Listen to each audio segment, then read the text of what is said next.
AASUৰ আহ্বানক্ৰমে জিলা আৰু মহকুমা ছাত্ৰ সন্থাৰ বিক্ষোভ কাৰ্যসূচী ভিন ভিন প্ৰান্তত অসমৰ বান সমস্যাক ৰাষ্ট্ৰীয় সমস্যা হিচাপে ঘোষণা কৰাৰ লগতে উপযুক্ত সাহায্যৰ দাবীত AASUৰ বিক্ষোভ কাৰ্যসূচী বানাক্ৰান্তক পৰ্যাপ্ত সাহায্য নিদিয়াৰ গুৰুতৰ অভিযোগ কিয় বাৰে বাৰে কেন্দ্ৰৰ সাহায্যৰ পৰা বঞ্চিত হয় অসম এই প্ৰশ্ন সৰু অসম ছাত্ৰ সন্থাৰ বানাক্ৰান্ত ৰাজ্যক পৰ্যাপ্ত সাহায্য আগবঢ়োৱাৰ লগতে ক্ষতিগ্ৰস্ত ৰাজ্যক পুনৰ সংস্থাপনৰ প্ৰদানৰ দাবী জনালে সদৌ অসম ছাত্ৰ সন্থাই শ্বহীদ ন্যাস ভৱনৰ সন্মুখৰ পৰা হাতে হাতে প্লেকাৰ্ড লৈ এদৰে প্ৰতিবাদ কৰিলে AASUৱে প্ৰতিবাদৰ নেতৃত্বত দেখিবলৈ পোৱা গ'ল মুখ্য উপদেষ্টা ডক্টৰ সমুজ্জ্বল কুমাৰ ভট্টাচাৰ্য সভাপতি দীপাংকৰ নাথক বৰপেটা নলবাৰী ধেমাজি কাৰ্বি আংলং জিলাতো একেই বিক্ষোভ প্ৰদৰ্শন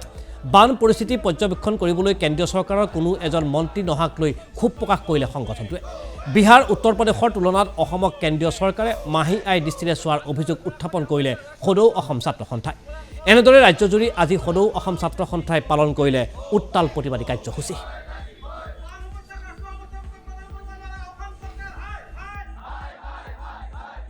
আমাৰ স্পষ্ট দাবী যে অসমৰ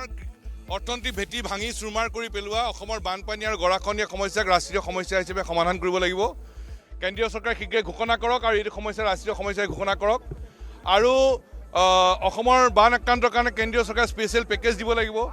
আৰু অসমৰ বান আক্ৰান্ত খহনীয়া আক্ৰান্ত ৰাইজক অসম চৰকাৰে পৰ্যাপ্ত সাহায্য দিব লাগিব